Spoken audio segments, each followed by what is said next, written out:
31 दिसंबर की वो रात आम रातों से कहीं ज्यादा सर्द और डरावनी थी। पूरा शहर नए साल के जश्न में डूबा हुआ था। आतिशबाजियों की आवाजें दूर से आ रही थीं, लेकिन शहर के बाहरी इलाके में घना कोहरा और सन्नाटा छाया हुआ था। टैक्सी ड्राइवर रमेश ने अपनी कलाई पर बंधे घड़ी पर नजर डाली। 11:15 हो गए। बस बहुत हो गया आज का काम। अब सीधा घर जाता हूँ। बीवी बच्चे इंतजार कर रहे होंगे। उसने अपनी टैक्सी का इंडिकेटर घर की तरफ मोड़ा ही था कि तभी उसके मोबाइल की स्क्रीन जल उठी। एक नई बुकिंग। रमेश ने नकारने के लिए उंगली बढ़ाई, लेकिन तभी उसकी नजर किराए पर पड़ी। आम दिनों से 3 गुना ज्यादा किराया। स्क्रीन पर एक मोटी रकम चमक रही थी। रमेश का हाथ रुक गया। एक तरफ परिवार के साथ जश्न था और दूसरी तरफ नए साल के लिए कुछ एक्स्ट्रा कमाई। बस ये आखिरी सवारी, फिर सीधा घर। उसने खुद को समझाया और एक्सेप्ट बटन दबा दिया। लोकेशन थी शहर के बाहर, पुराने नदी वाले पुल के पास। वो इलाका दिन में भी वीरान रहता था और आज की रात तो वहां परिंदा भी पर नहीं मार सकता था।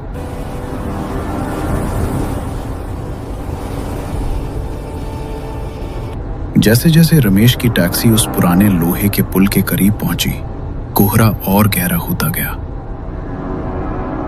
पुल के बीचों बीच स्ट्रीट लाइट की धुंधली रोशनी में उसे एक लड़की दिखाई दी। रमेश ने गाड़ी धीमी की। वो लड़की पुल की रेलिंग के बिल्कुल पास खड़ी थी। उसके पास एक बहुत बड़ा काले रंग का सूटकेस रखा था। इतनी रात को इस सुनसान पुल पर इतना बड़ा बैग लेकर कोई क्या कर सकता है? रमेश को अजीब सी सिहरन महसूस हुई। लड़की का चेहरा पसीने से तरबतर था और उसकी आंखों में एक ऐसा खौफ था जिसे देखकर किसी को भी लगे कि इस लड़की ने कुछ तो गलत काम किया होगा। रमेश ने मन में उठ रहे सवालों को दबा दिया। उसे तो बस अपनी सवारी पूरी करनी थी। उसने गाड़ी रोकी और शीशा नीचे किया। मैडम, टैक्सी आपने बुक की थी? रमेश ने पूछा। लड़की हड़बड़ा गई। उसने कांपते हुए हाथों से बैग की तरफ इशारा किया। रमेश बाहर निकला और डिक्की खोली। लड़की बैग उठाने की कोशिश कर रही थी, लेकिन बैग उससे 1 इंच भी नहीं हिला। ऐसा लग रहा था मानो उसमें कपड़े नहीं बल्कि लोहे के बाट भरे हों। लड़की की सांसें फूल रही थीं। रमेश आगे बढ़ा। रहने दीजिए मैडम, मैं रख देता हूँ। जैसे ही रमेश ने उस बैग के हैंडल को पकड़ा, उसे एक अजीब सा एहसास हुआ। बैग जरूरत से ज्यादा भारी था, बहुत ज्यादा भारी। रमेश ने उस भारी भरकम बैग को पूरी ताकत लगाकर उठा रहा था। मैडम, क्या है इस बैग में? पत्थर भरे हैं क्या? रमेश ने मजाक करने की कोशिश की ताकि माहौल थोड़ा हल्का हो जाए। लड़की ने कोई जवाब नहीं दिया। वो बस पत्थर की मूरत बनी उसे घूर रही थी। उसकी नजरें बैग पर ही टिकी थी। रमेश ने किसी तरह उस वजनी बैग को टैक्सी की डिक्की में धकेला और जोर से डिक्की बंद की। धड़ाम, उस आवाज से वहां का सन्नाटा टूट गया। मैडम, बैठ जाइए। इतना कहकर रमेश ड्राइविंग सीट पर आ गया।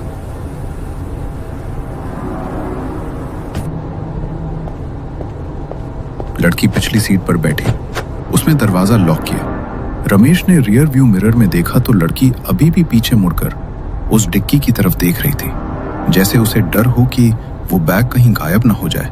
गाड़ी सन्नाटे को चीरती हुई शहर की तरफ बढ़ रही थी। बाहर हल्की बारिश शुरू हो चुकी थी, जिससे माहौल और भी डरावना हो गया था।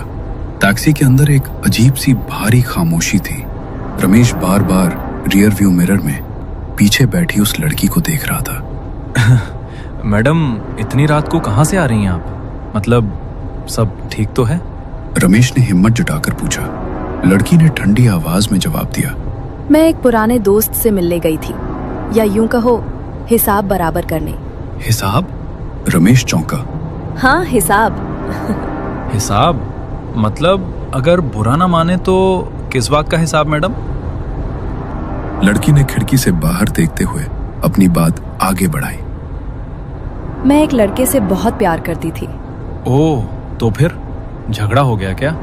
वो कहता था हम भागकर शादी करेंगे। 31 दिसंबर की रात, नया साल, नई जिंदगी। मतलब आज ही की रात? नहीं, पिछले साल 31 दिसंबर की रात, ठीक इसी वक्त। रमेश चौंका।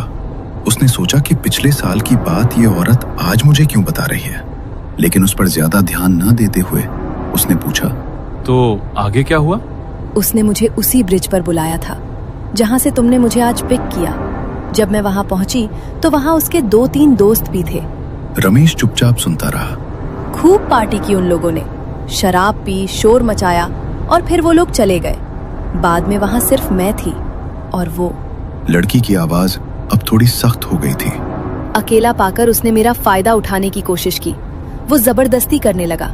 उस पल मुझे साफ साफ पता चल गया था कि वो मुझसे प्यार नहीं करता। उसे सिर्फ मेरे जिस्म और मेरे पैसों से मतलब था। रमेश ने घबराहट में थूक निकला और बोला, तो आपने क्या किया मैडम? लड़की ने धीरे से अपना चेहरा शीशे की तरफ घुमाया और रमेश की आंखों में आंख डालकर उसने कहा, मैंने उसे उसी पुल से धक्का देकर मार डाला।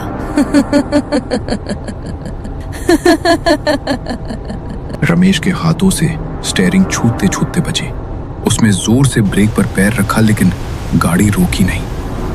क्या मार डाला आपने? लड़की अचानक जोर से हंसी। वो हंसी किसी साधारण लड़की की नहीं लग रही थी। वो रमेश की सीट के थोड़ा करीब आई। तुम्हें क्या लगा कि मैं एक गरीब अबला नारी हूँ जो चुपचाप सब सह लेगी?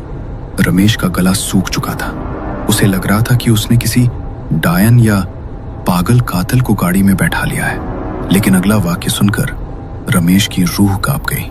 और तुम क्या सोच रहे थे अभी थोड़ी देर पहले? हाँ, सुनसान रात, अकेली लड़की, मजा आ जाएगा।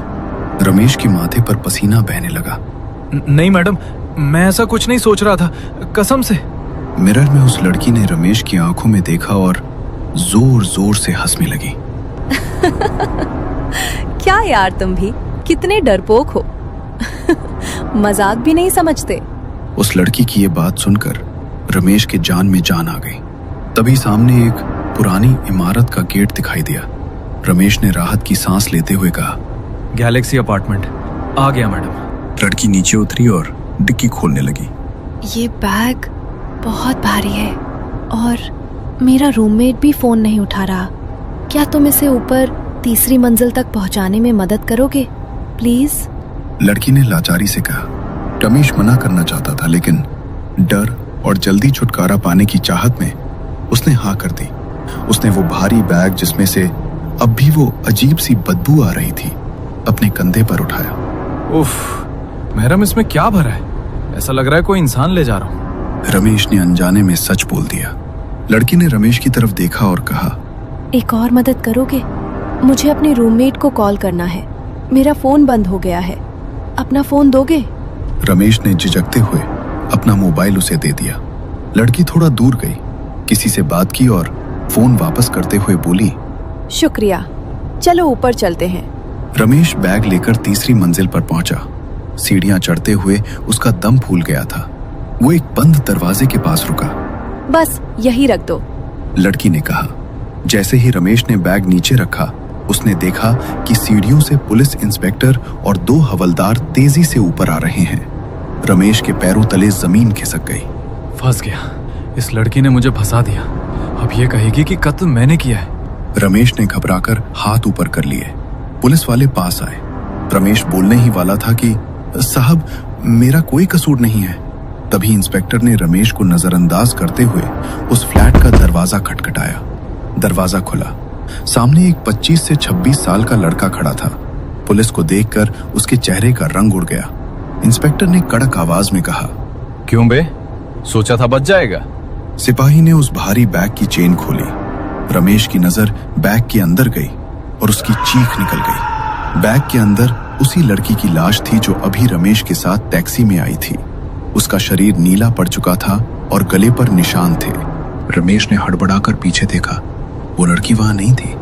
इंस्पेक्टर ने उस लड़के को हथकड़ी लगाते हुए रमेश से कहा, शुक्रिया दोस्त, अगर तुम सही समय पे अपने फोन से पुलिस कंट्रोल रूम में कॉल करके लोकेशन नहीं बताते तो ये सीरियल किलर इस लाश को भी गायब कर देता।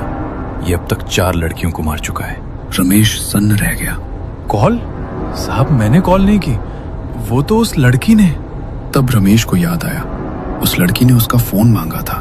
उसने रूममेट को नहीं बल्कि पुलिस को फोन किया था। अपनी ही लाश बरामद करवाने के लिए। पुलिस मुजरिम और लाश को लेकर नीचे चली गई।